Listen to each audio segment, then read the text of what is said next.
Oh, haleluya. Lebih banyak yang kenyangnya ya daripada yang laparnya. Berarti mendukung. Tidak apa-apa saudara. Nanti kita makan siangnya di bawah ya. Bersama-sama nanti kita akan menikmatinya. Tapi saat ini kita mau masuk ke season yang pertama.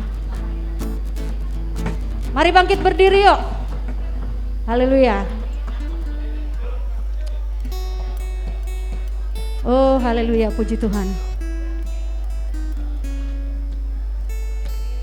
Saya mau ajak Bapak Ibu Saudara sekalian untuk meloncat, nggak mungkin ya. Haleluya. Angkat tangannya dulu yuk.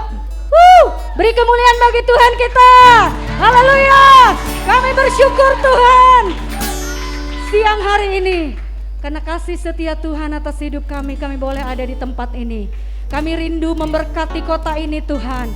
Kami rindu memberkati Kalimantan Tengah Tuhan. Engkau melihat kami anak-anak-Mu ini Tuhan. Dengan segala kerendahan hati kami datang di hadirat Tuhan. Mungkin banyak orang-orang datang untuk berwisata, untuk mereka menikmati kesenangan mereka secara pribadi. Tapi siang hari ini kami mau dan merendahkan diri untuk kami berkumpul bersama-sama di tempat ini. Kami berdoa, kami menyerukan nama Tuhan, karena nama Tuhan Allah yang besar, Allah yang luar biasa. Dan kami bersyukur kepada Tuhan pagi hari menjelang siang ini. Terima kasih ya Tuhan. Kami tahu di saat kami datang kepada Tuhan, kuasa kegelapan roh-roh jahat tidak senang kepada kami. Mereka mencoba mengintimidasi kami. Mereka mencoba mencuri damai sejahtera kami. Saat ini kami sepakat. Kami mengikat setiap pekerjaan kuasa kegelapan itu. Kami menawan setiap pikiran-pikiran manusia yang tidak memuji menyembah Tuhan. Di dalam nama Yesus Tuhan yang berkuasa. Nama Yesus saja yang ditinggikan. Nama Yesus saja yang dimuliakan. Terima kasih Tuhan. Segala kemuliaan hanya bagi Engkau di tempat yang maha tinggi. Di dalam nama Yesus. Kita yang percaya katakan bersama. Amin. Haleluya, masih bangkit berdiri. Bapak Ibu Saudara sekalian, saya mau bersaksi sebentar. Puji Tuhan, sebenarnya beberapa tahun yang lalu saya hampir menangis tadi di belakang saudaraku. Saya sering ketangkiling mengajak suami saya. Satu kerinduan saya, karena seperti Bapak Gembala katakan, tidak salah kita berdoa, bukan hanya di gedung saja. Tidak salah kita berdoa hanya di rumah saja, tapi kita juga bisa keluar. Saya rindu sekali untuk berdoa. Orang sering melakukan hal yang tidak benar di atas bukit ini, tapi satu keinginan saya rindu berdoa di atas bukit ini, menyerukan nama Tuhan. Dan itu pun terjadi saat ini. Bapak Ibu Saudara tahu, waktu itu kami tidak punya kendaraan untuk kami bisa bersama-sama dengan anak-anak kami. Waktu itu saya punya anak 2, kami naik motor. Orang-orang itu saudaraku, mereka ingin bertamasya, tapi kami tidak. Saat kami menaiki Bukit Karmel itu, ada batu di atas itu yang kelihatan semua pohon-pohon ini, jalan-jalan yang ada di sana. Saya mengangkat tangan di hadapan Tuhan. Tuhan, saya rindu Palangkaraya dimenangkan bagi Tuhan. Saya rindu Kalimantan dimenangkan bagi Tuhan. Apapun caranya Tuhan, itu yang saya katakan. Saya rindu punya lokasi seperti yang orang Katolik itu punya. Mungkin saat ini kita mungkin tidak bisa untuk memiliki seperti yang mereka miliki, tapi sarana ini pun Tuhan izinkan bagi kita. Maka dari itu Bapak Ibu Saudara, di saat beberapa kali kami sering survei ke sana kemari, di mana kita bisa berdoa, di mana kita berdoa, belum ada waktunya. Tapi waktu ini adalah waktu Tuhan bagi kita. Amin. Haleluya. Puji Tuhan. Dan itu tergenapi. Biar Bapak Ibu ketahui, bangunan ini perdana kita pakai. Baru kita yang memakai, Barigas yang memakai tempat ini. Tuhan izinkan. Sering kami kesini, belum jadi Pak, belum jadi Bu katanya. Tapi Tapi waktu terakhir kami ke sini, bangunan itu katanya sudah bisa dipakai. Masih dalam keadaan yang belum 100%, tetapi sudah bisa menampung untuk kurang lebih sekitar 70-80 orang. Tapi puji Tuhan, saya katakan di dalam hati saya, Tuhan, kalau saya rindu, kami berdoa di sini. Saya mau membayar tempat ini Tuhan, saya katakan, berapapun harganya saya mau aja bayar, tapi kalau kurang uang saya minta tambah sama suami saya gitu, saya bilang. Haleluya, puji Tuhan. Tapi enggak juga, itu hasil tabungan saya. Haleluya, puji Tuhan. Dan saya rindu bukan hanya sekali ini saja kita bisa di tempat ini, amin.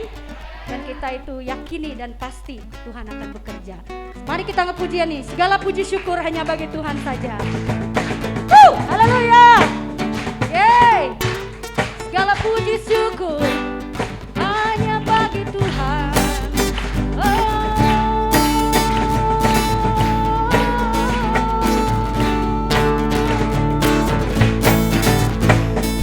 Segala puji syukur hanya bagimu Tuhan, sebab Kau yang layak dipuja. Kami mau bersorak,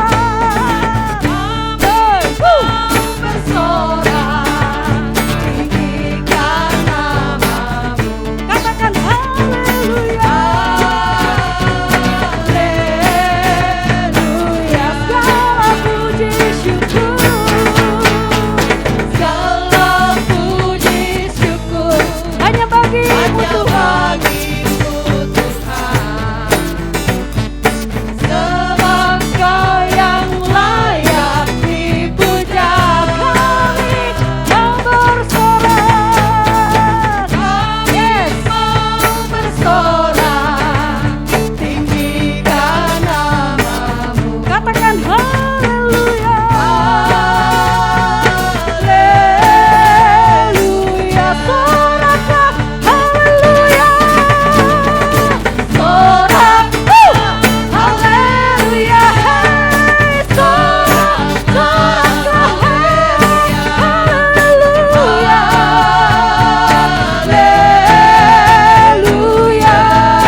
Syukur kepada Tuhan, segala pujian, segala puji syukur hanya bagimu Tuhan, sebab Kau yang layak dipuja. Kami mau bersorak, yes, bersorak tinggi, hanya meninggikan nama Tuhan.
Kita mau masuk sesen yang pertama. Terima kasih Tuhan, kami bersyukur buat pagi menjelang siang ini. Penyertaan Tuhan tidak pernah berubah atas hidup kami. Bagaimanapun situasi dan kondisinya hari-hari ini Tuhan, di saat kami tetap dalam hadirat Tuhan, kemenangan demi kemenangan itu kami rasakan dan kami nikmati. Mari Roh Kudus, tuntun kami siang hari ini lewat kebenaran firman-Mu yang disampaikan oleh hamba-Mu, pengurapan pewahyuan yang daripada Allah Bapa, dari Tuhan Yesus Kristus, dan pimpinan Roh Kudus menyertai hamba-Mu yang menyampaikannya bagi kami siang hari ini. Kami akan mendapatkan sesuatu kesegaran yang baru yang tidak pernah kami dapatkan sebelumnya, karena kami tahu Roh Kudus bekerja di tengah-tengah kami siang hari ini. Kami sungguh merasakan kehadiran-Mu ya Tuhan. Kami sungguh merasakan penyertaan-Mu atas setiap hidup kami. Terima kasih.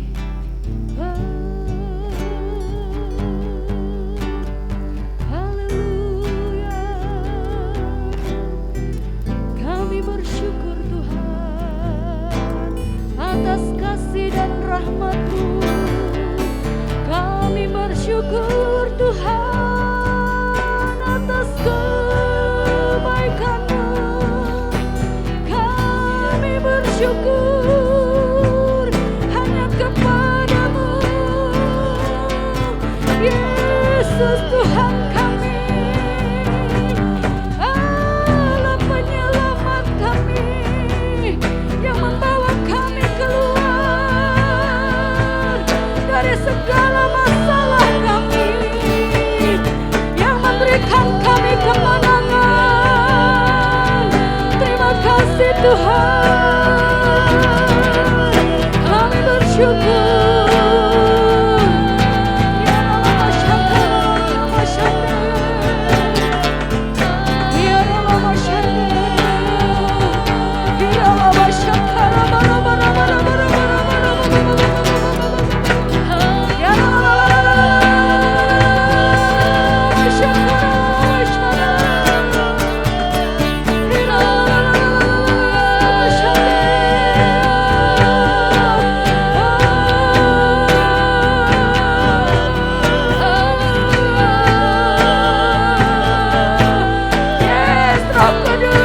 menjamah kami pagi hari ini. Engkau menjamah kami Tuhan, para pekerja pelayan-Mu. Biar kami memberi hati kami bagi Engkau Tuhan. Haleluya.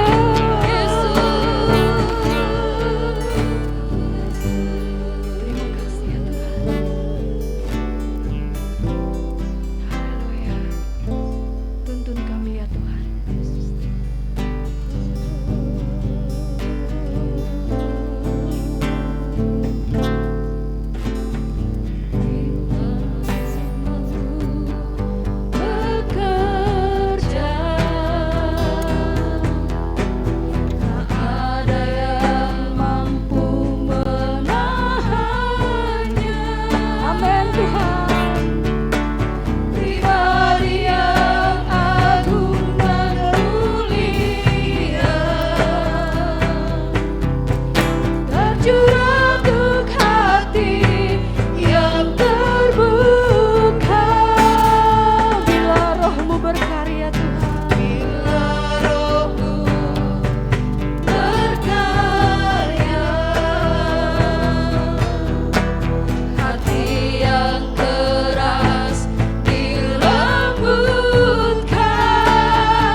Bapa, dalam nama Yesus. Ku lakukan perkara yang mustahil setiap hari, bergerak dengan tuntunan Tuhan. Ini waktumu, Roh Kudus. Ini waktumu. Para bekasih bangsa luruh karaban. Bawa kami, bawa gerejamu, bawa Tuhan. Bawa dalam nama Yesus yang berkuasa.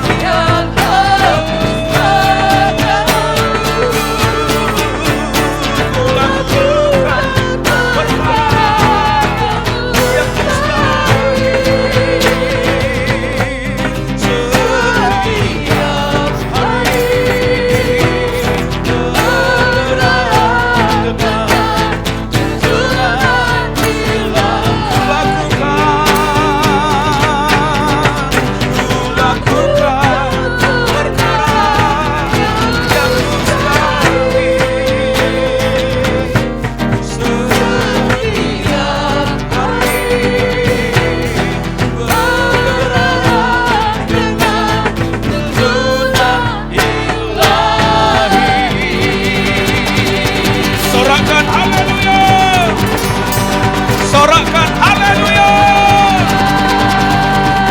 Sekali lagi haleluya. Yesus Kristus Tuhan. Glory, glory, glory, glory, glory. Haleluya. Haleluya Tuhan.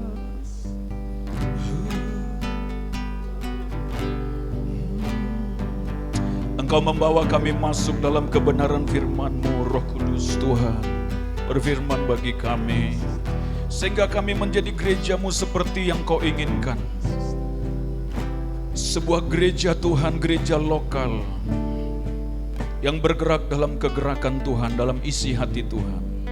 Pimpin kami Bapa, Tuhan Roh Kudus, bawa kami, untuk kami menjadi pribadi-pribadi yang berkomitmen kepada Tuhan, yang setia kepada Tuhan, bahkan juga gereja Tuhan. Di dalam nama Yesus, terima kasih urapi hamba-Mu berbicara sesuai firman-Mu, pesan firman-Mu. Sehingga kami semuanya bangkit bagi Engkau. Di dalam nama Tuhan Yesus, kami bersyukur, kami siap menerima firman Tuhan. Haleluya, semua kita berkata, amin. Puji Tuhan. Haleluya. Shalom. Panas juga ya.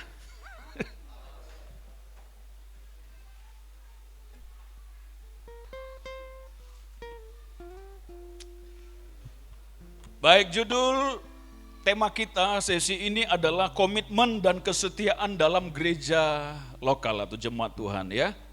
Itu judul temanya. Komitmen dan kesetiaan dalam gereja lokal. Kita buka aja langsung ayatnya yuk Bapak Ibu Saudara, Efesus 2 ayat 19 sampai 22.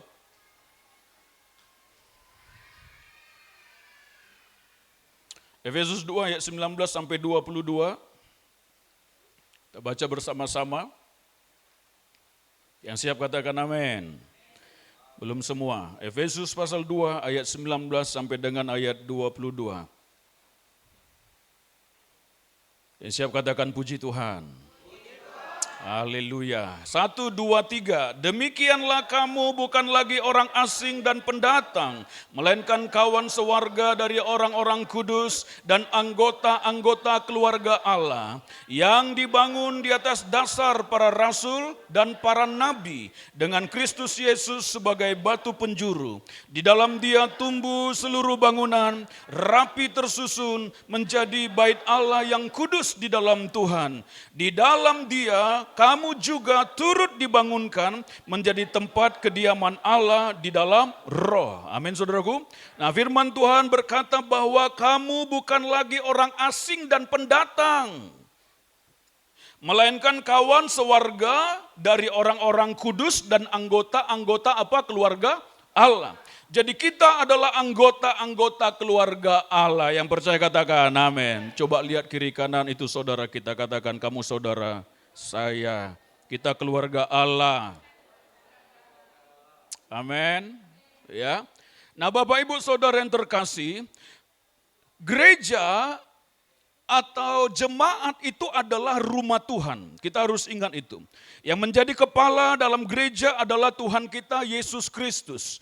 Nah, kita harus memiliki sebuah komitmen di dalamnya. Saudara, Bapak, Ibu, kalau kita berbicara tentang gereja, maka kita berbicara tentang gereja juga secara universal, artinya sedunia atau global, saudara, itu gereja Tuhan. Kalau Tuhan memandang gereja itu satu, bukan banyak, saudara. Bukan gereja-gereja atau gerejaku, enggak ada itu. Gereja itu satu di hati Tuhan, tubuh Kristus itu satu. Ya kan, gereja secara universal dan juga di dalamnya atau bagian dari gereja universal itu adalah gereja lokal, saudara. Ya kan, sama seperti kita punya keluarga-keluarga masing-masing, ya kan, keluarga kita, ya, saudara. Dan kita juga punya gereja yang bernama gereja lokal. Nah, kalau kita berbicara tentang komitmen dalam gereja lokal, saudara, maka Allah menghendaki supaya setiap orang itu memiliki sebuah komitmen di dalam gereja Tuhan. Ya. Sekarang pertanyaannya, komitmen itu apa? Nah, komitmen itu adalah sebuah ikatan perjanjian. Perjanjian untuk melakukan sesuatu, ya, bersama-sama, dan di dalamnya ada ikatan perjanjian. Jadi kalau kita berbicara komitmen, maka itu berbicara tentang ikatan perjanjian. Amin, saudara? Katakan sama-sama, ikatan perjanjian. Komitmen adalah ikatan perjanjian. Jadi pada saat kita menyatakan komitmen kita, maka sesungguhnya di dalamnya adalah sebuah penyataan diri untuk sebuah kesetiaan di dalam komitmen itu, saudara. Jadi komitmen bukanlah sebuah komitmen tanpa sebuah kesetiaan. Itulah sebabnya, saudara, komitmen dan kesetiaan beriringan bersama. Komitmen dan kesetiaan adalah sesuatu yang bersama-sama dalam sebuah kehidupan kita untuk kita menyatakannya. Bagaimana kita menyatakan komitmen kita? Di dalam kesetiaan. Amin, saudara. Jadi orang yang tidak setia tidak punya komitmen. Orang yang katanya punya komitmen tetapi tidak setia, mencela-mencela ke sana kemari, saudara, maka itu bukanlah sebuah komitmen. Betul? Ya kan? Nah, komitmen itu sekali lagi ikatan sebuah perjanjian, ya, di mana kita harus setia di dalamnya. Nah, sekarang kita mau sebentar, saudara, apa area-area dalam komitmen yang kita harus pegang? Ya. Yang pertama adalah Allah mau supaya kita mempunyai ikatan yang erat, komitmen pertama-tama kepada Tuhan. Ya, kepada Allah sendiri. Jadi pertama-tama komitmen kita harus ditujukan kepada Tuhan, saudara. Allah yang sudah menebus kita, menyelamatkan kita, saudaraku, ya, itulah komitmen kita, ikatan perjanjian kita. Dalam hal seperti apa kita membuktikan komitmen kita kepada Tuhan? Pertama-tama adalah di dalam doa, pujian, penyembahan secara pribadi maupun bersama-sama. Tadi kan sudah disampaikan tadi, apa itu rumah doa? Apa itu? Kemah Daud, Pondok Daud. Bukan Kemah Daud yang di Bandung, bukan ya? Itu GKKD ya. Pak Gembala tadi bilang Kemah Daud ya. Saya jadi teringat ke sana. Kembalilah ke Kemah Daud, kata Pak Gembala. Janganlah, sudahlah kita di sini saja. Ya, di Betel. Haleluya ya. Tapi Pondok Daud maksudnya tadi ya. Jadi saudara, kita harus membangun sebuah komitmen kita kepada Tuhan pertama-tama dalam pujian, penyembahan, doa dan firman. Amin, saudara. Ini adalah sebuah gambaran komitmen kita pertama-tama kepada Tuhan. Yang kedua, saya mau bagikan kepada kita, area apa kita perlu berkomitmen? Area dalam hubungan suami istri. Harus memiliki sebuah komitmen yang kuat. Amin, saudara. Jadi pertama-tama kepada Tuhan, komitmen harus dibangun dalam kesetiaan, dibangun hubungan yang erat dengan Dia dalam doa, pujian, penyembahan, dan yang kedua adalah komitmen pasangan bersama pasangan. Harus setia dong. Amin. Ya, Pak, untung aja yang amin ini kelihatan. Hah? Harus setia, amin. Suami istri harus setia, amin. Ya, harus setia. Tidak boleh ada yang bisa mau merusak sebuah hubungan kesetiaan suami istri. Amin. Ya. Jadi seorang pasangan suami harus benar-benar menghargai dan menghormati sebuah komitmen yang sudah diambil dengan pasangannya. Tidak boleh ada pil, tidak boleh ada will. Oh gitu ya. Pria idaman lain. Wanita idaman lain. Nggak boleh itu. Kalau kita sudah menikah, maka kita harus pasang kacamata kuda. Kacamata kuda tahu ya? Kalau kacamata kuda itu begini tuh. Ya, dia hanya bisa natap ke depan. Dia nggak bisa lagi lirik sini, lirik sana, nggak bisa. Kalau kuda lirik sini, lirik sana, nanti dibawa ke tempat lain. Ya, jadi Bapak Ibu Saudara, Allah begitu menghargai sebuah komitmen. Terlebih kepada Tuhan dan kedua adalah kepada pasangan hidup kita. Ya, iblis mau coba merusak komitmen-komitmen ini, saudaraku. Iblis mau coba merusak hati dan pikiran kita sehingga rusaklah hubungan kita dengan Tuhan. Akhirnya setelah rusak hubungan seseorang dengan Tuhan, pasti rusak dalam rumah tangganya. Pasti, saudaraku. Ya. Disinilah perlu seorang suami istri membangun sebuah hubungan yang erat bersama-sama dibawa kepada Tuhan dalam doa, pujian setiap hari. Saya dengan istri saya yang cantik ini, saudara, setiap hari kami berdoa. Ya, setiap hari. Saya teringat dulu menyatakan cinta kepada dia ini. Ya. Saya bilang sama dia, banyak perempuan di sekitar saya. Tapi hati saya berpaut sama kamu. Lalu hidungnya kembang kempes, saudaraku. Ya. Saya sampaikan kepada Bapak, Pak, saya sedang berdoa untuk seorang perempuan. Bapak langsung, oh yang itu, yang nari-nari itu. Langsung tahu dia. Terkoneksi.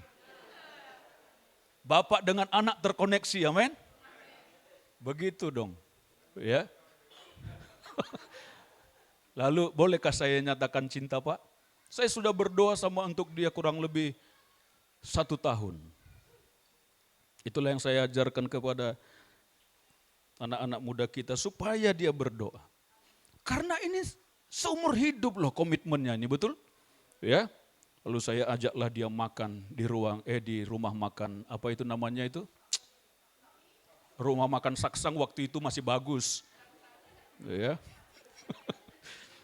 Karena agak sepi di situ supaya saya bebas menyatakan isi hati saya pikir, ya kan, saya bawa lah dia di situ sambil makan babi kami, babi panggang, ya. Lalu saudara, kami pun mengambil sebuah komitmen, saudaraku, ya. Saudara, banyak hamba-hamba Tuhan gagal dalam sebuah pelayanannya karena tidak menjaga komitmen dalam hubungan suami istri. Ini harus dipegang. Jadi seorang pelayan Tuhan dalam gereja Tuhan di tempat ini, GBI Barigas yang kita ada di dalamnya harus pegang komitmen kepada pasangannya. Amin. Ya. Suami tidak boleh lagi lirik kiri, lirik kanan.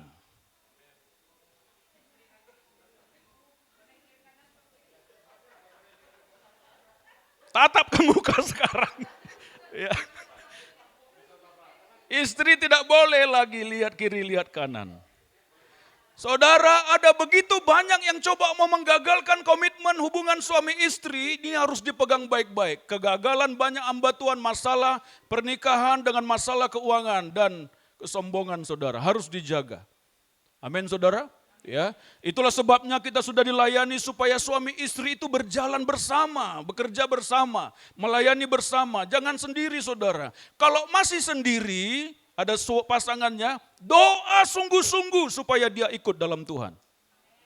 Doa puasanya harus lebih kuat lagi, 40 hari. Ya, kalau langsing puji Tuhan. Pasti suaminya makin suka. Saudara, kalau saudara, ibu-ibu ini ya. Kalau seorang ibu, dia pasang lutut berdoa, berpuasa, cari hadirat Tuhan. Itu sinar kemuliaan Tuhan ada di wajahnya loh. Suami itu pasti tidak akan sembarangan bisa sana sini. Karena ada kemuliaan Tuhan terpancar. Harus begitu. Amin ibu-ibu. Ya.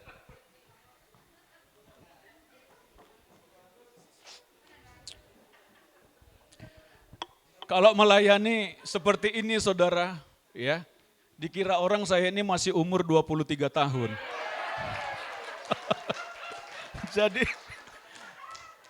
Jadi istri saya kadang, "Pak, jangan hati-hati dong kamu."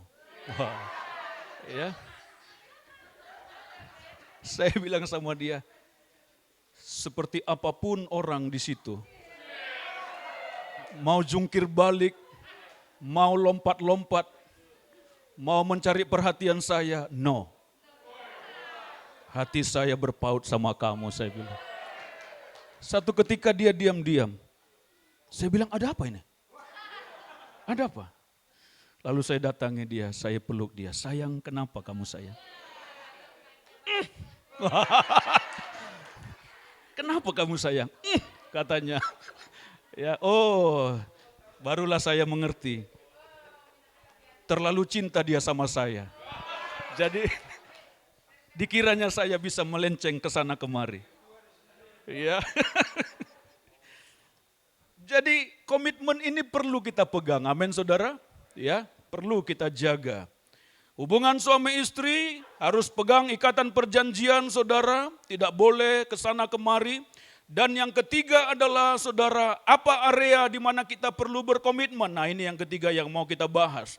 Allah mau setiap orang percaya mempunyai ikatan perjanjian dalam gereja Tuhan. Amin saudara. Ya. Karena kenapa? Karena gereja Tuhan itu adalah rumah Tuhan. Gereja Tuhan adalah keluarga kita secara rohani, di mana kita harus punya komitmen di dalamnya, saudara. Ya kan? Sama seperti kita dalam keluarga punya keluarga jasmani, demikian juga secara rohani kita harus punya keluarga rohani kita. Apa itu keluarga rohani kita? Gereja Tuhan. Amin, saudara. Jadi tidak bisa kesana kemari, saudara. Kita harus berkomitmen. Ya, Tuhan menggambarkan dalam firman-Nya gereja itu adalah sebuah gambaran tubuh Kristus. Tubuh Kristus digambarkan dalam satu kesatuan saudara, tidak ada yang terpecah atau terlepas. Kalau dia terlepas maka dia akan mati di situ, betul? Karena dia tidak terhubung dengan tubuh.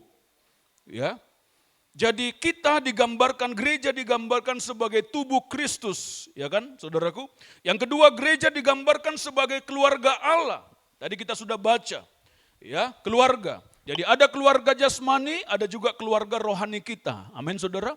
Ya, di dalam keluarga jasmani kita harus mengurus rumah kita, keluarga kita dengan sebuah komitmen dan tanggung jawab. Demikian juga di dalam keluarga rohani kita, kita harus memiliki komitmen dan kesetiaan dan tanggung jawab untuk mengurus rumah kita.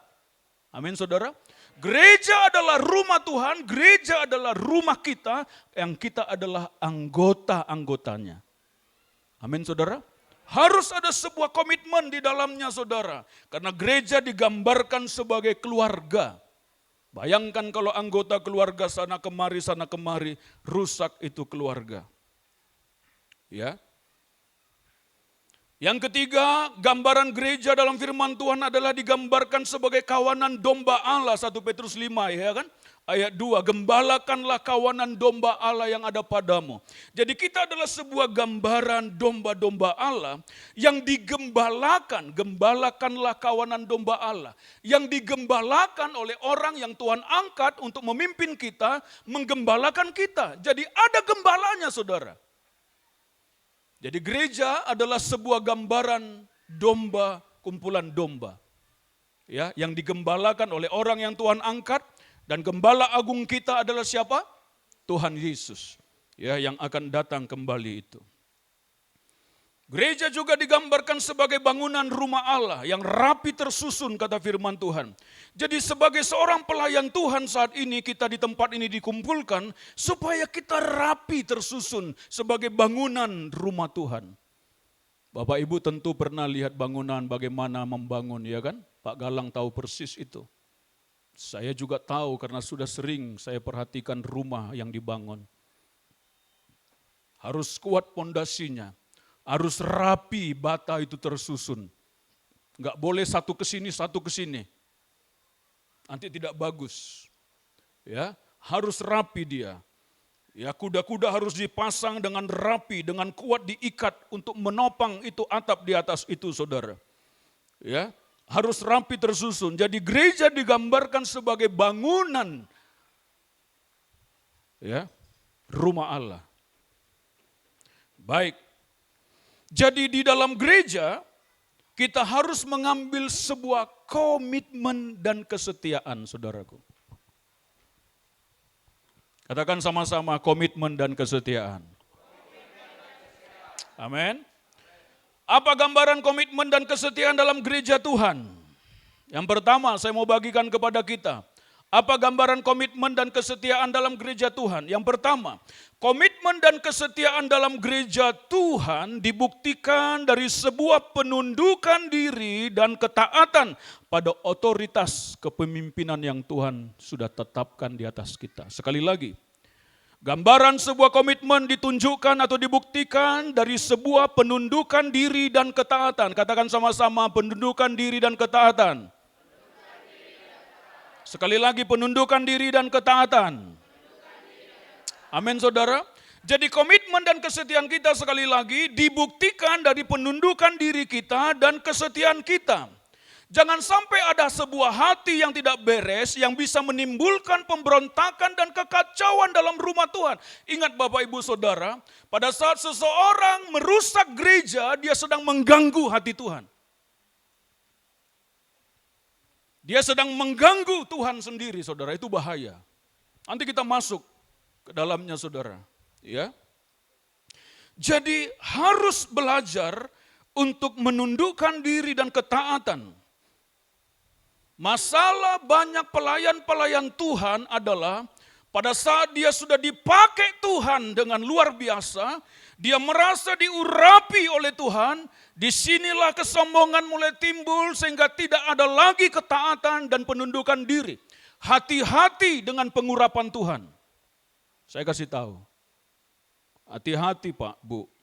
Melayani Tuhan harus tetap dalam kerendahan hati dan takut akan Tuhan. Amin. Jangan merasa saya sudah dipakai Tuhan sehingga kita melawan otoritas yang ada di atas kita. Tidak bisa. Ibrani pasal 13 ayat 17, apa katanya saudara? Taatilah pemimpin. Yuk kita baca sama-sama yuk, ini ayatnya mantap ini. Ibrani 13 ayat 17. Yang siap katakan amin. 1, 2, 3. Taatilah pemimpin-pemimpinmu dan tunduklah kepada mereka. Sebab mereka berjaga-jaga atas jiwamu sebagai orang-orang yang harus bertanggung jawab atasnya. Dengan jalan itu mereka akan melakukannya dengan gembira, bukan dengan keluh kesah, sebab hal itu tidak akan membawa keuntungan bagimu. Amin. Jadi begini, apa maksud firman Tuhan ini? Taatilah pemimpin-pemimpinmu dan tunduklah kepada mereka, sebab mereka berjaga-jaga atas jiwamu. Ya. Jadi seorang pemimpin diangkat Tuhan untuk bertanggung jawab menjaga kawanan domba Tuhan tadi. Itu makanya seorang pemimpin rohani harus setiap hari berdoa. bagi orang-orang yang dia pimpin. Harus setiap hari. Ya, Bapak Ibu melayani komsel, Bapak Ibu doa setiap hari untuk mereka. Ya. Karena kalau kita tidak taat, tidak tunduk kepada mereka, sementara mereka berjaga-jaga atas jiwa kita, maka firman Tuhan berkata, kalau timbul keluh kesah dalam dirinya karena ketidaktaatan orang yang dia pimpin, maka firman Tuhan berkata, tidak akan membawa keuntungan bagi kamu. Artinya apa? Orang yang tidak berada di dalam penundukan diri dan ketaatan tidak mengalami berkat Tuhan loh.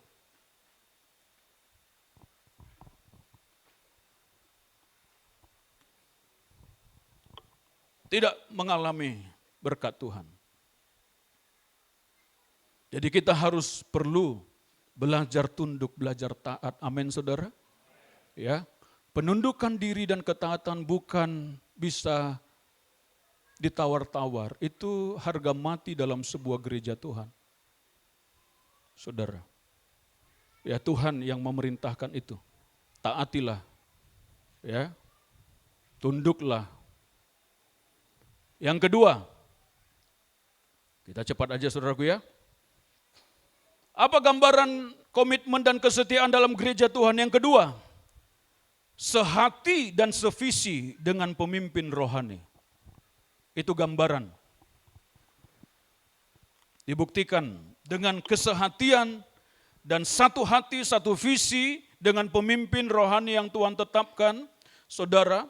Seorang anggota jemaat atau pelayan Tuhan, saudara, ya kan, jemaat Tuhan, tidak boleh ada di dalam gereja tetapi tidak sejalan dalam satu visi yang disampaikan di rumah itu, saudara.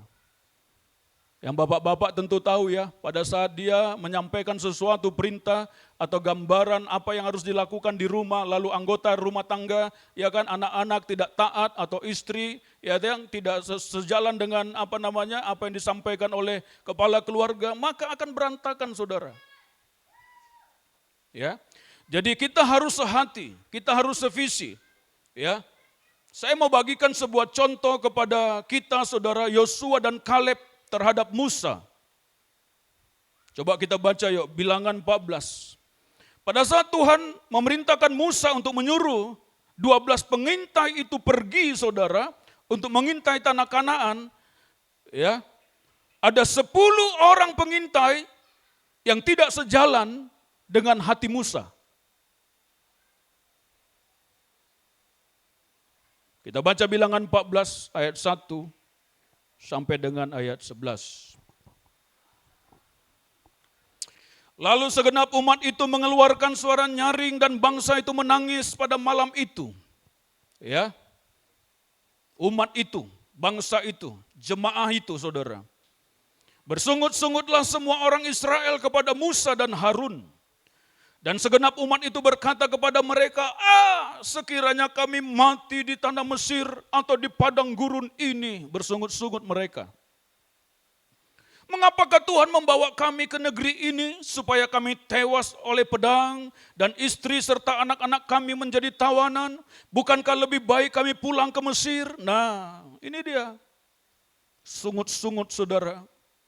Dan mereka berkata seorang kepada yang lain, baiklah kita mengangkat seorang pemimpin lalu pulang ke Mesir. Waduh.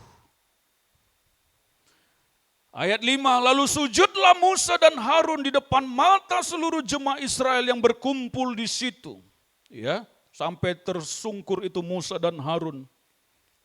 Ya, karena sungut-sungut mereka itu, saudara. Ayat 6. Tetapi Yosua bin Nun dan Kaleb bin Yefune yang termasuk orang-orang yang telah mengintai negeri itu mengoyakkan pakaiannya dan berkata kepada segenap umat Israel, negeri yang kami lalui untuk diintai itu adalah luar biasa baiknya. Kalau saudara baca ayat sebelumnya, saudara, 10 pengintai ini berbicara tentang yang berbeda dengan Yosua dan Kaleb. Ya. Ayat 8.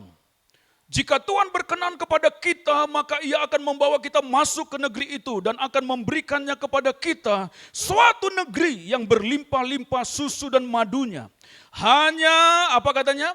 Janganlah memberontak kepada Tuhan dan janganlah takut kepada bangsa negeri itu, sebab mereka akan kita telan habis. Yang melindungi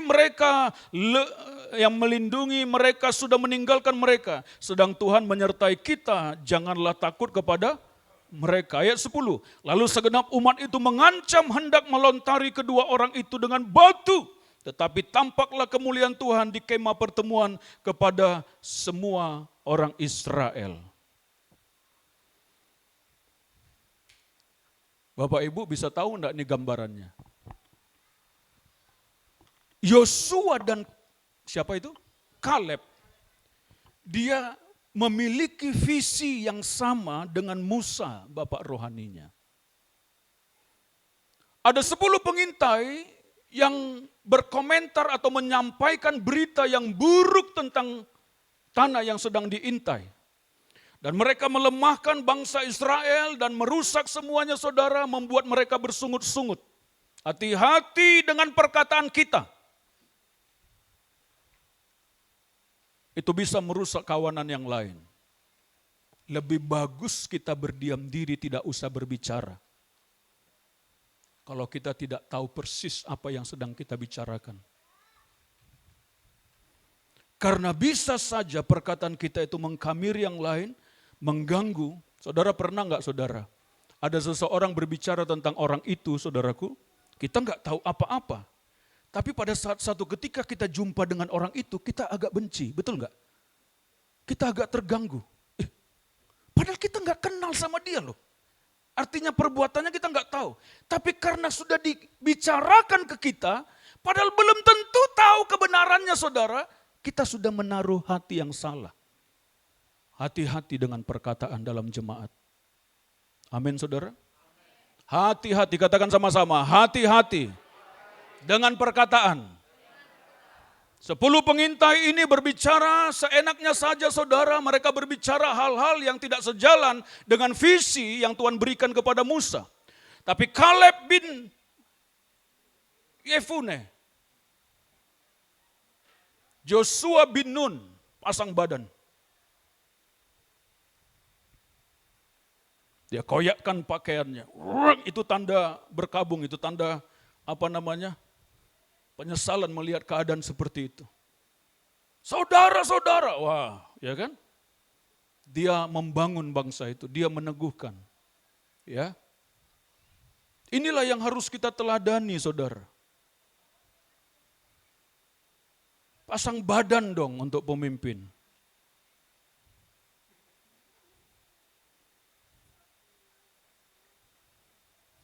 Ngerti nggak maksudnya?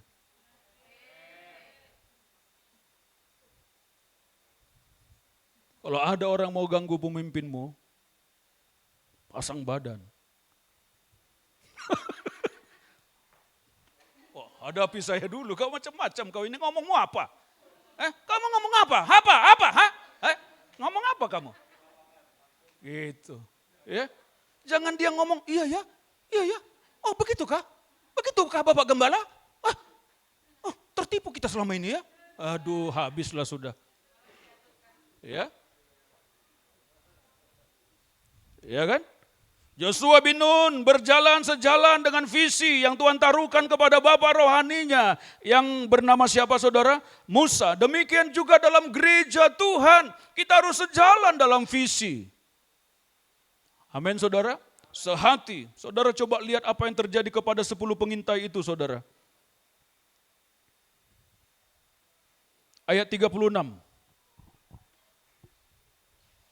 Ayat 36 sampai 38.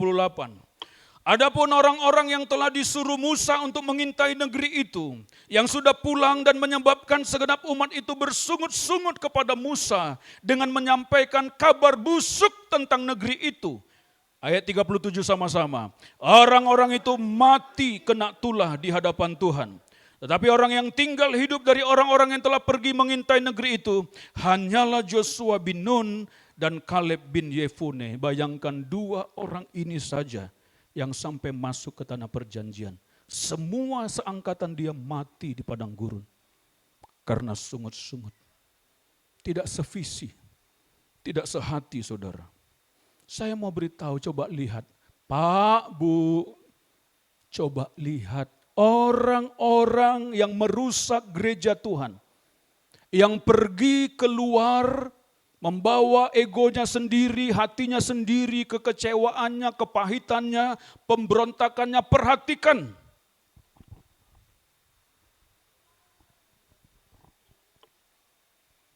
Coba lihat Pak, Bu. Siapa yang sudah keluar dengan membawa kebencian, ngomong fitnah sana sini, ngomong tentang gembalanya, ngomong tentang gereja saudara. Ya, coba perhatikan apa yang terjadi, saudaraku. Ya, rata-rata saya perhatikan, dia menjadi orang yang tidak diberkati oleh Tuhan. Perhatikan. Dan yang kedua, rata-rata keluarganya menjadi rusak. Bahkan tidak sedikit yang mati, betul? Oh, kita bukan mau nakut-nakuti loh, memang begitu faktanya kok.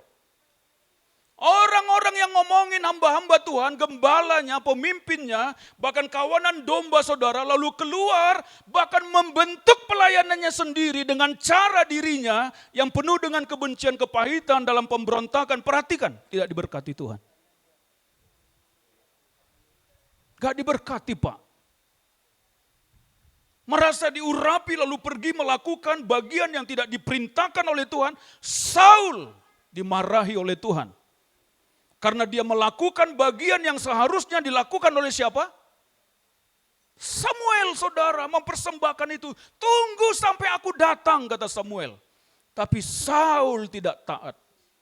Dia takut kepada kawanan masyarakat itu saudara rakyatnya. Lalu memberikan sendiri korban kepada Tuhan. Marah Tuhan.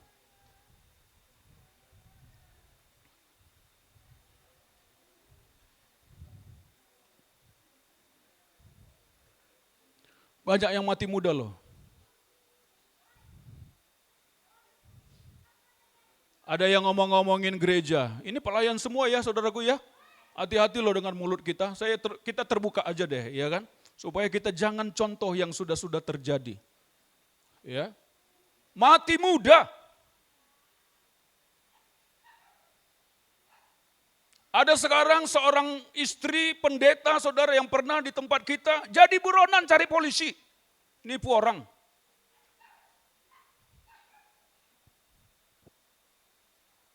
Ganggu suami orang. Nipu. Dicari saudara. Gak main-main loh kalau orang sudah mengganggu rumah Tuhan dengan tidak taat kepada otoritas yang Tuhan tempatkan untuk sevisi sejalan, kalau ada sesuatu saudara mending tutup mulut atau berbicara langsung. Amin saudara? Ya, ini kita perlu bagikan supaya nanti begini saudara, karena iblis ini mau merusak gereja dari pelayan-pelayannya loh. Bukan dari anggota jemaat. Kalau anggota jemaat ngomong sini, kita bisa ini. Tapi kalau sudah pelayan yang ngomong sesuatu, itu raginya itu bisa membuat kue bolu bengkak. Ya. Tapi kita tidak lagi seperti itu, amin. Ya, kita sehati, kita sejalan, saudaraku. Ya. Lihat contoh Elisa dan siapa? Elia. Elisa terhadap siapa? Elia, ya. Lihat contoh. Apa namanya dua raja-raja, nanti saudara bisa baca tentang dua raja-raja 2 ayat 1 saudara dan seterusnya saudaraku ya. Elia mau diangkat ke sorga, betul? Ya kan? Dia bilang begini kepada Elisa, Elisa sudahlah kamu di sini saja ya. Saya mau pergi ke Betel. Elisa bilang apa saudara? Saya ada catatkan ini. Ya, berkatalah Elia kepada Elisa, baiklah tinggal di sini sebab Tuhan menyuruh aku ke Betel. Tapi Elisa menjawab, demi Tuhan yang hidup dan demi hidupmu sendiri, sesungguhnya aku tidak akan meninggalkan engkau. Lalu pergilah mereka ke Betel. Elisa tahu siapa yang dia ikuti saudara. Dia sejalan, dia sevisi, dia sehati dengan pemimpin rohaninya. Ada banyak nabi di situ yang lain, tetapi tidak mengejar Elia seperti Elisa mengejar Elia. Tidak setia dia mengikutinya, saudara. Seorang pelayan Tuhan, kalau saudara mau diurapi oleh Tuhan, harus kita belajar sehati menghargai pemimpin rohani kita. Kadang-kadang yang berat itu ego kita, saudara. Kita merasa sudah dipakai Tuhan. Elisa enggak, ya. Dia kejar bapak rohaninya itu. Dia ikuti. Itulah gambaran komitmen, saudara. Gambaran komitmen. Ya, saudaraku. Apa yang dikejar Elisa? Saudara, kalau saudara baca, Bapak Ibu Saudara, kitab tentang ini, saudara, itu dia pergi ke Betel, ke sini. Saudara lihat peta di Alkitab. Ya, dia pergi ke Betel, lalu pergi lagi ke Gilgal. Ya, ke sana. Ya kan? Lalu pergi lagi ke Yeriko. Yeriko itu ke sebelah sini, saudara. Lalu pergi lagi ke Sungai Jordan. Sungai Jordan itu dekat Betel. Jadi begini zigzag jalannya itu, saudara. Padahal bisa saja dia langsung ke sini, dari sini langsung ke sini, nyebrang ke Jordan. Tetapi Tuhan mau menunjukkan bahwa kesetiaan siapa ini namanya? Elisa seperti apa? Pada saat bapak rohaninya ini pergi ke sana sepertinya tidak beraturan jalan yang dia tempuh, tetapi Tuhan yang perintahkan Elia untuk ke situ, saudara. Padahal kalau dari Betel dia sampai langsung ke Sungai Jordan bisa lebih dekat. Tapi dia perginya zigzag, saudaraku. Saya renungkan kenapa dibawa si Elia ini seperti ini. Bukan Elia, tapi Tuhan mau lihat kesungguhan hati siapa? Elisa untuk mengikut bapak rohaninya. Walaupun jalannya zigzag. Bukankah begitu sering di hati kita?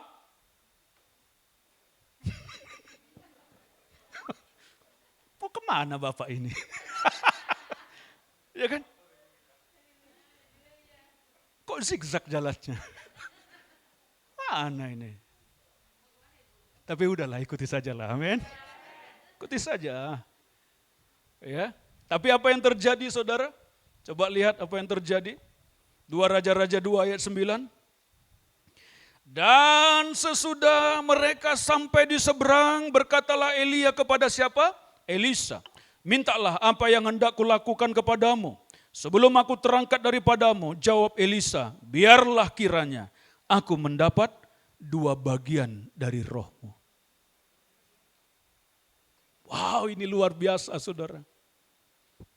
Orang yang belajar sehati dengan bapak rohaninya, pemimpin rohaninya, saudaraku, dia akan mendapatkan pengurapan jauh lebih besar dari bapak rohaninya. Percayalah.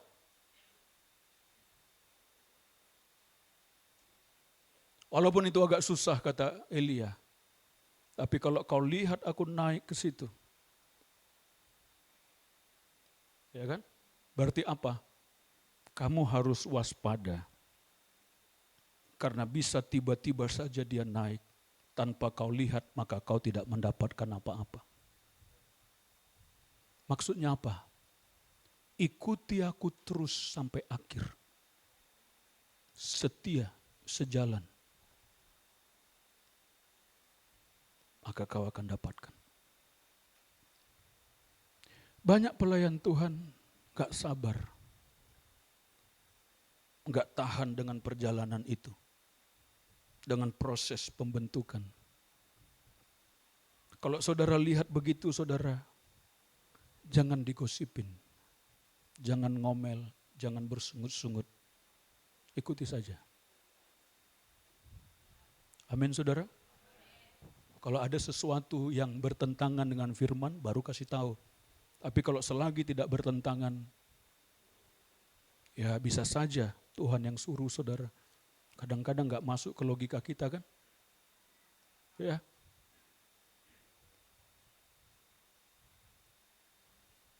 Ada seorang hamba Tuhan bilang,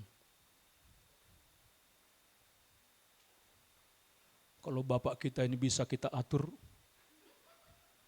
Udah begini katanya. Emangnya bisa diatur? Ya kan?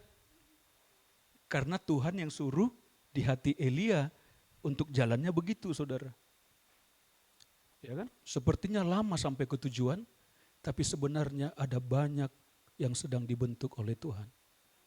Gereja Tuhan butuh komitmen, butuh kesetiaan. Pelayan-pelayan Tuhan butuh komitmen, butuh kesetiaan. Amin, saudara. Mau setia, amin? Ya, mau berkomitmen, amin, saudara? Ya. Contoh yang terakhir kami baru renungkan ini bersama-sama di rumah. Pernahkah saudara renungkan kitab Rut? Rut ini gambaran orang yang setia dan punya komitmen. Cerita singkatnya begini. Elimelek memiliki istri siapa? Naomi.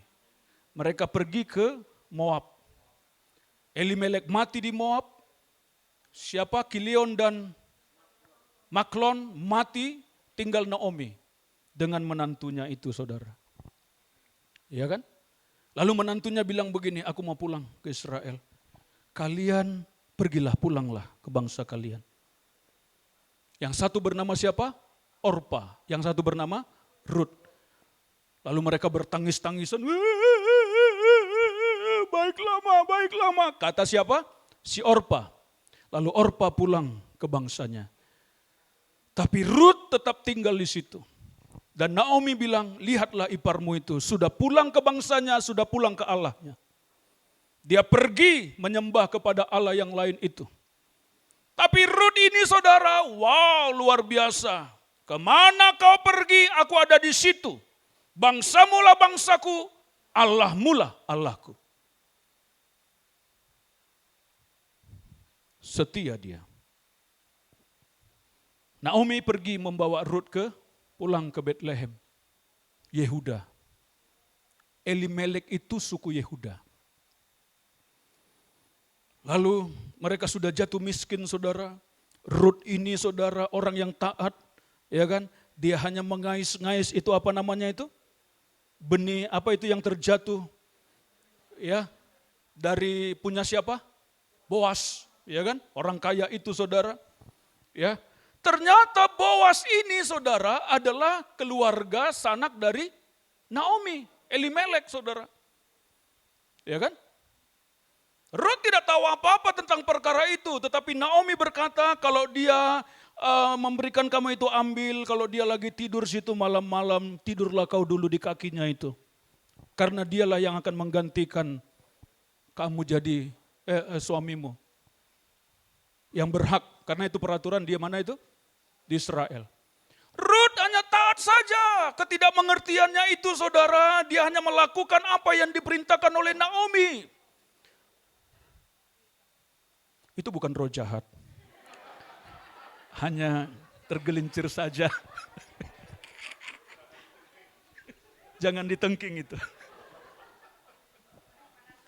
Ya. Nah, Rut ini taat, saudara.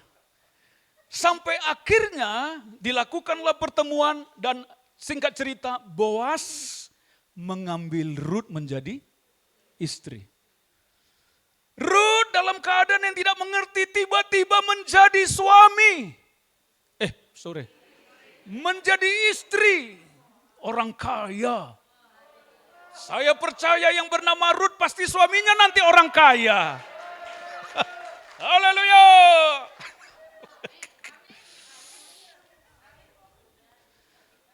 Ketidakmengertian Rut, dia hanya taat ikuti siapa? Naomi loh, saudaraku. Ya, mertuanya itu. Saudara, kisah terakhirnya, sejarahnya coba lihat Rut pasal 4. Saya bacakan ya, saya bacakan. Inilah keturunan Peres. Peres memperanakkan Hezron. Hezron memperanakkan Ram. Ram memperanakkan Aminadab. Aminadab memperanakkan Nahason. Nahason memperanakkan Salmon. Salmon memperanakkan Boas. Boas siapa tadi? Suami Rut. Boas memperanakan Obed, Obed memperanakan Isai, Isai memperanakan Daud. Ketaatan Rut menghasilkan keturunan-keturunan yang gagah perkasa. Ketaatan Rut menghasilkan keturunan-keturunan raja-raja, Raja Daud, raja-raja yang lain, sampai garis keturunan pun itu lewat dia Yesus turun. Saudara bisa bayangkan hasil dari sebuah ketaatan? Dia hanya taat saja. Sevisi saja. Apa yang diperintahkan Naomi dia lakukan. Itulah komitmen. Ada kuasa, berkat di dalamnya, saudara. Amin, saudara. Jangan sampai kita tidak berpegang pada komitmen. Ya, ini penting. Yang ketiga, kita cepat. Sudah lama sebenarnya ya. Yang ketiga, komitmen dan kesetiaan dibuktikan dari sebuah kehidupan saling mengasihi, saling membangun satu dengan yang lain dalam jemaat Tuhan. Komitmen dan kesetiaan dalam gereja dibuktikan dari sebuah kehidupan yang saling membangun, saling mengasihi, ya, saling mendoakan satu dengan yang lain. Ibrani 10 ayat 24 sampai 25. Nanti saudara baca. Saling. Jadi kawanan domba Tuhan, anak-anak Tuhan, gereja Tuhan membuktikan komitmennya untuk saling mengasihi satu dengan yang lain. Ini luar biasa di tempat kita, kekeluargaannya luar biasa. Harus kita bangun. Amin, saudara. Ya. Ciri dari dulu, dari Betani Shalom dulu sampai Barigas ini, cirinya adalah kekeluargaan. Coba tunjukkan. Mungkin tempat lain gak kita dapatkan. Pulang gereja begitu saja, lalu kebaktian begitu, ya. Kita bisa ngopi-ngopi bersama. Di mana Bapak Ibu dapatkan? Makan bersama. Sering-sering makan. Saya pun harus menjaga perut saya ini. Karena di gereja Tuhan, di tempat kita sering makan-makan. Ya. Itu kekeluargaan makan-makan itu. Jadi kalau ada orang bilang makan-makan terus, itu berarti nggak ngerti keluarga. Ya sudah biarin aja. Ya. Oke, jadi saling. Jadi kita anggota jemaat Tuhan saling mengasihi. Amin, saudara. Kalau ada yang apa kita kunjungi, ya kan? Saya terkesan kepada Pak Pendeta Daniel waktu menyampaikan apa itu. Kunjungan katanya. Kunjungan. Oh, tersentak juga saya. Kunjungan. Oh iya, betul. Kunjungan. Lakukan. Hari Sabtu. Ingat enggak Pak Untung? Ya. Itu saling berarti. Mendoakan, tujuannya kan itu mengasihi. Yang keempat, komitmen dan kesetiaan dalam gereja dibuktikan dari sebuah penyerahan hak dalam melayani. Komitmen dan kesetiaan dalam gereja dibuktikan dari sebuah penyerahan hak dalam melayani. Katakan sama-sama, penyerahan hak, 1, 2, 3. Penyerahan hak, amin. Dalam melayani Tuhan kita harus ada penyerahan hak. Kehidupan kita adalah kehidupan yang melayani Tuhan dalam rumah Tuhan. Dalam melayani Tuhan dituntut penyerahan hak, saudara. Sering sekali timbul sungut-sungut, kekacauan, bantah-bantahan karena kita mempertahankan ego kita, betul? Mempertahankan hak. Kita merasa dirugikan, saudara. Ya, hak untuk diperhatikan tidak kita terima, mungkin dia berpikir begitu, saudara, ya kan? Ya. Hak untuk dihargai, kita bukan cari penghargaan, Tuhan yang menghargai kita, amin saudara. Kita harus pegang sebuah komitmen dalam melayani adalah sebuah penyerahan hak.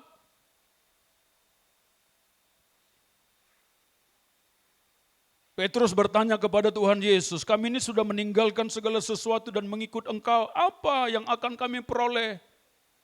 Tuhan bilang, apa katanya? Aku berkata kepadamu sesungguhnya pada waktu penciptaan kembali, apabila anak manusia bersemayam di atas tahta kemuliaan, Kamu yang telah mengikut aku akan duduk di atas tahta 12 itu ya. Dan setiap orang yang karena namaku meninggalkan rumahnya, meninggalkan ini kan berarti penyerahan hak, betul? Ya. Dan setiap orang yang karena namaku meninggalkan rumahnya, sering kita tinggalkan rumah kita kan? Karena melayani, amin. Itu penyerahan hak. Meninggalkan saudara laki-laki atau saudara perempuan, bapak atau ibunya, anak-anaknya. Sering kali ya. Kamu di rumah dulu nak ya. Kita siapkan makannya, minumnya di situ. Kunci pintu. Kita pergi ke gereja, alamak. Tapi kalau bisa diatur dengan baik. Jangan ditinggalkan. Sembarangan. Meninggalkan ladangnya, ya sering kan? Waduh, Pak Jambek mana ya? Pak Jambek ini, saya bangga sama Pak Jambek ini ya, betul ya. Enggak, saya bukan mau muji-muji beliau ini, bukan. Punya apotik dengan Ibu Jambek ini. Mana istrinya mana ya? Luar biasa penyerahan haknya.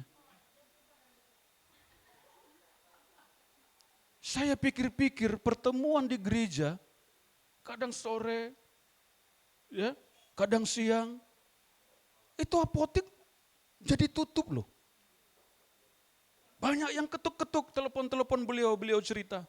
Dia bilang tunggu, nanti saya datang. Banyak yang mau berobat. Saya pikir-pikir dalam hati, seperti apa berkat Pak Jambek dengan Ibu Jambek ini?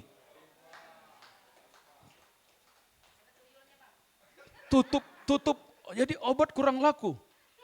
Kalau logika kita ya, ternyata beliau cerita saudara, hikmat Tuhan datang loh. Tiba-tiba Tuhan memberikan mimpi kepada anaknya, bikin ini. Ramuan anti COVID. Ini apanya? Bahan-bahannya dibikin oleh beliau. Ya, dibikin, diracik begitu jadi kapsul, dikasih Ibu Jambek. Ibu Jambek langsung sembuh waktu itu. Setelah itu, dipasarkan. Orang beli. Mahal harganya. Sama mereka, sama kita murah. Jadi, saudara, berkat Tuhan berlimpah loh. Sekarang, kalau kita lihat itu saudara, orang lebih percaya kepada Pak Jambek daripada ke dokter loh sekarang. Sering tinggalkan ladangnya. Datang untuk pelayanan, diberkati Tuhan berlimpah. Amin, beri kemuliaan bagi Tuhan. Jangan takut saudaraku. Ya, Tuhan memberkati orang-orang yang seperti itu. Ada penyerahan hak. Amin saudara. Tapi maksudnya bukan tinggalkan, lalu tidak dikerjakan, bukan.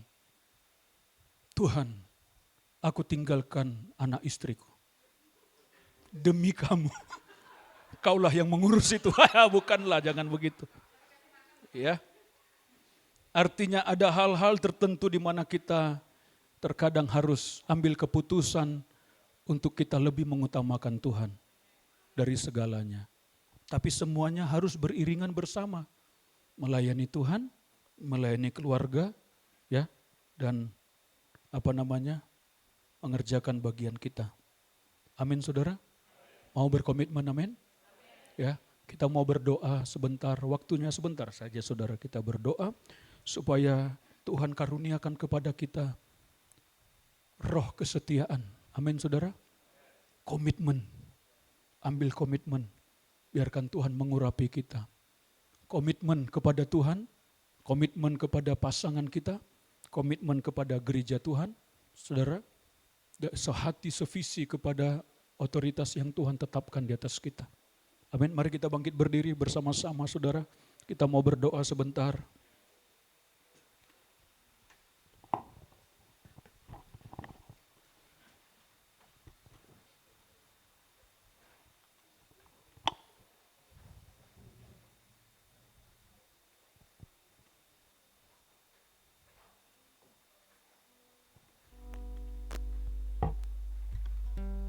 Mari kita arahkan pandangan kita. Biarkan Tuhan mengaruniakan roh kesetiaan bagi kita. Sebuah hati yang baru untuk kita menjadi pelayan-pelayan Tuhan dalam gereja Tuhan, yang memiliki komitmen, memiliki kesehatian. Sehingga lewat gereja Tuhan di tempat ini kita akan terus berdampak bagi kemuliaan Tuhan. Biarkan gereja Tuhan mengalami sesuatu yang baru, pengurapan yang baru di dalam nama Tuhan Yesus yang berkuasa. Bapa, ini kami Tuhan. Saudara, kalau Tuhan menegur, ada sebuah kekecewaan dalam gereja, ampuni, singkirkan roh kekecewaan. Kita bersehati satu dengan yang lain. Pertama-tama bersehati dengan pemimpin rohani kita. Bersehati dengan saudara-saudara kita. Itu bukti sebuah komitmen. Kita berpegang pada visi yang Tuhan berikan bagi gerejanya, dan kita melakukan bagian kita di dalam nama Tuhan Yesus. Kita naikkan pujian kita, Ku diciptakan. Ku nyanyi haleluya. Ku diciptakan untuk berkuasa, ku dibangkitkan jadi pemenang. Tiada yang dapat hadapi aku, sebab Yesus besertaku,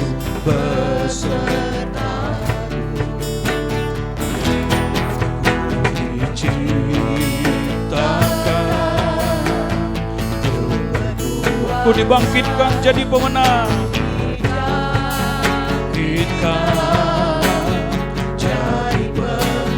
Tiada yang dapat kalahkan.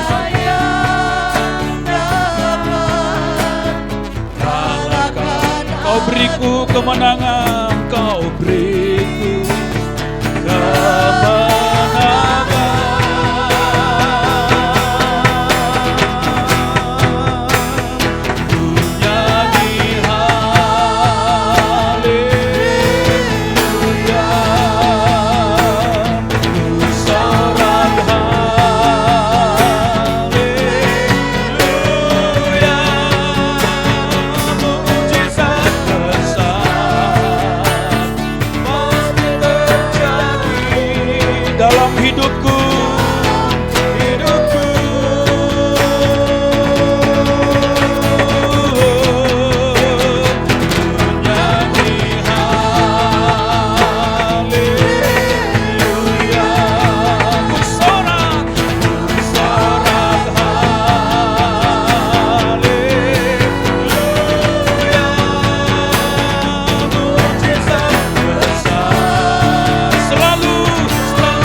Bapa, ini kami anak-anak, ini kami para pekerja-Mu Tuhan. Oh, dalam nama Yesus, bangkitkan jadi pemenang. Tiada yang dapat hadapi aku, yang dapat hadapi, sebab Yesus besertaku, sebab Yesus besertaku. Ku diciptakan, ku diciptakan untuk berkuasa,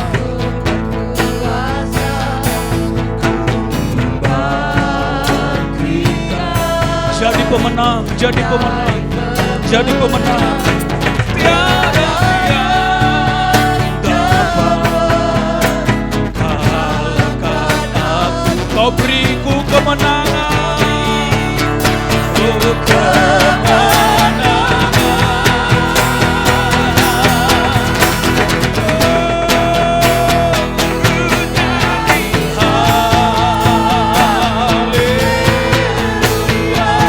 Sorak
Bapa, ini kami Tuhan, Bapa, ini gereja-Mu di dalam nama Yesus yang berkuasa.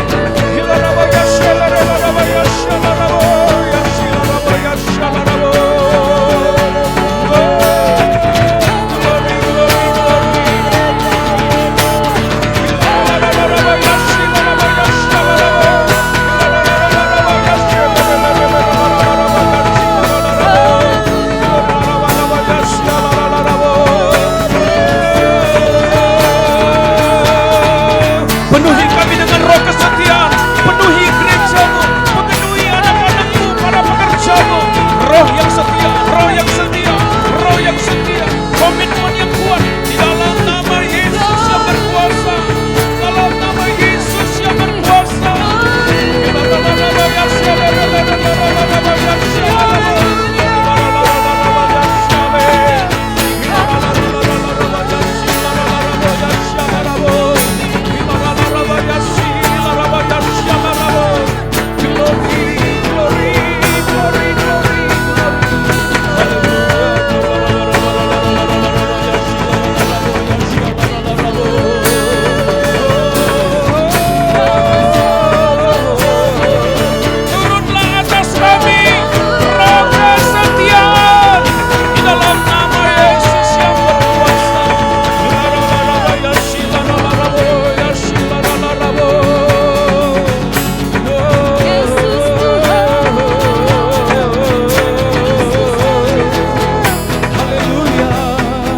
Tuhan, saudara, kita naikkan lagu ini, ku nyanyi haleluya sekali lagi.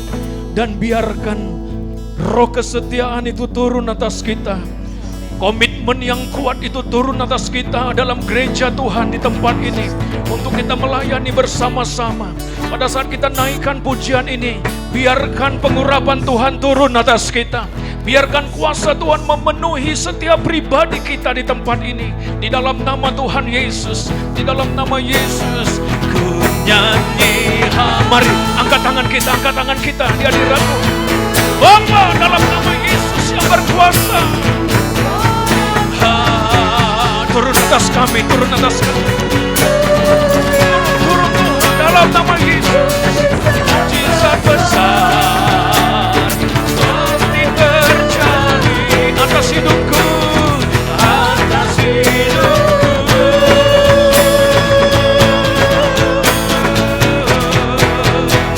Ku jadi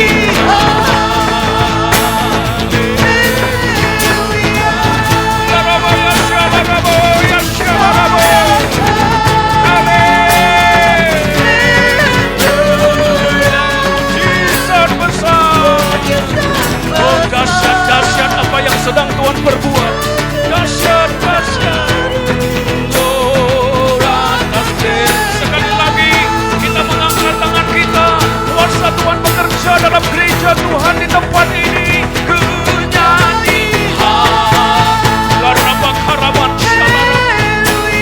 pengurapan Tuhan turun atas kami. Pengurapan Tuhan, oh, dalam nama Yesus mengalir menjamahkan.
yang berkuasa dalam nama Yesus.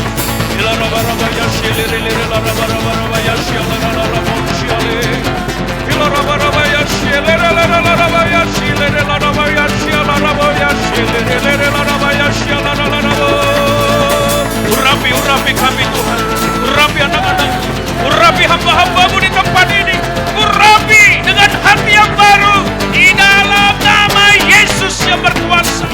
Urapi dengan kesehatian ya Tuhan, dalam nama Yesus yang berkuasa.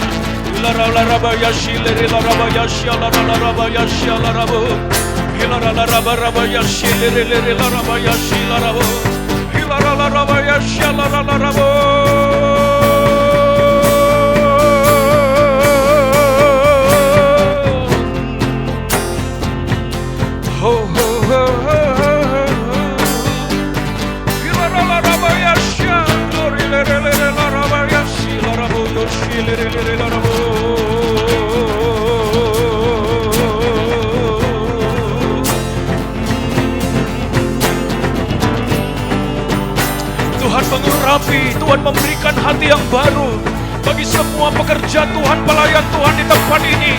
Roh kesehatian, roh kesehatian, roh kesehatian, roh kesehatian di dalam nama Yesus yang berkuasa. Dalam nama Yesus yang berkuasa, kami terima, kami terima, kami terima Tuhan.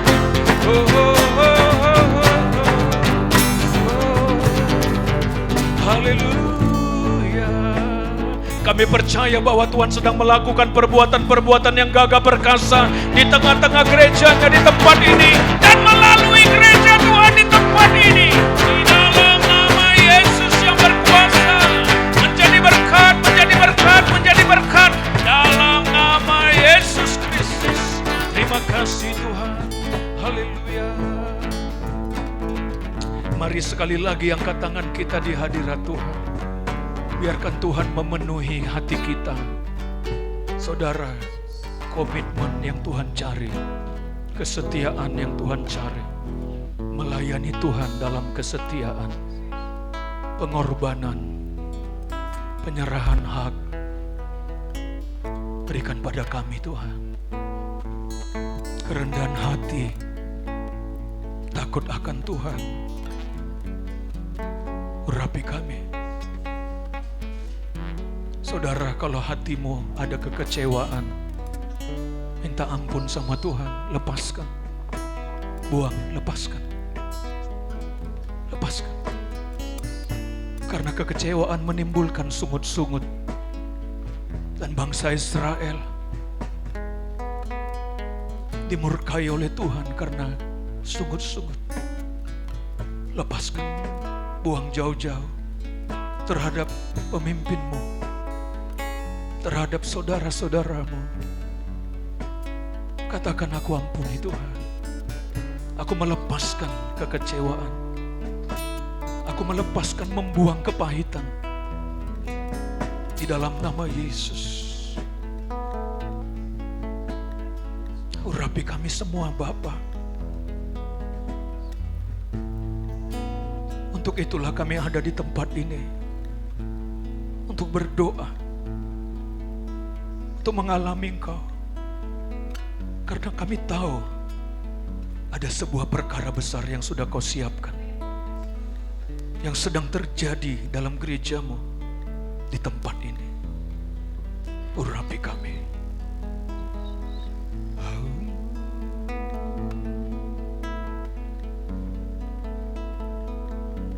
Ini hatiku, semua milik-Mu Tuhan. Kami katakan kepada Engkau Yesus, ini hatiku, semuanya milik-Mu. Setiap nafasku nyatakan kasih-Mu. Biarkanlah Roh-Mu memeluk hatiku, terangi langkahku.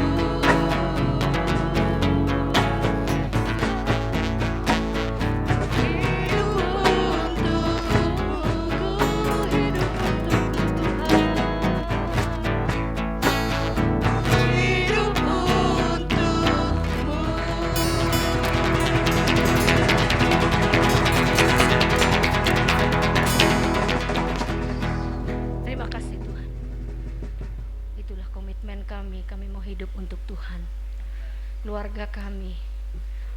kami serahkan bagi Tuhan, untuk kemuliaan bagi nama Tuhan. Terima kasih Bapa. Dalam nama Yesus kami sudah bersyukur dan berterima kasih atas firman-Mu yang sudah Kau berikan bagi kami lewat hamba-Mu. Di dalam nama Yesus kami berdoa. Haleluya. Amin. Silakan duduk. Haleluya. Puji Tuhan Bapak Ibu Saudaraku. Waktu 2-3 minggu yang lalu saya berdoa pagi. Saya nggak tahu saudaraku, di dalam hati saya ada mengatakan ledakan itu katanya. Lalu kita berdoa lagi hari Jumat yang bersama-sama itu waktu hari libur tanggal 14, juga ada berbicara dalam hati saya, ledakan katanya. Hari ini saudaraku, Tuhan juga berkata dalam hati saya, ledakan. Saya percaya ada sesuatu ledakan yang dahsyat dalam jemaat GBI Barigas. Amin. Haleluya, beri kemuliaan buat Tuhan kita. Terima kasih Tuhan berkati kita. Kita masuk ke dalam makan siang. Nanti bisa teratur turun ke bawah. Ada 2 meja yang disediakan untuk kita di sana. Dan kita mau berdoa untuk makan siang. Kami persilahkan Bapak Jambek Nikah.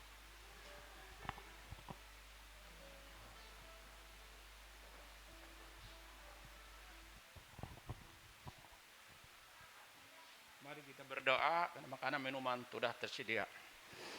Bapa kami di sorga, dalam nama Tuhan Yesus, kami tidak henti-henti Tuhan mengucapkan terima kasih atas kebaikan-Mu, atas kemurahan-Mu Tuhan. Kami juga sudah mendengarkan kebenaran firman-Mu. Biarlah kami akan pendudukan diri, biar kami taat kepada Tuhan, karena Tuhanlah yang kami prioritaskan dalam hidup kami.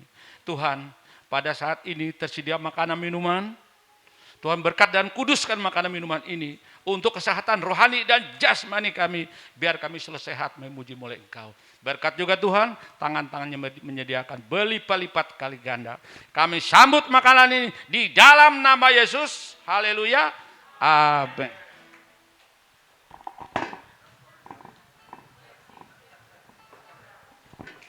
Ya. Kita ada waktu makan 30 menit ya Bapak Ibu, silahkan ke bawah sudah disediakan. Nah setelah 30 menit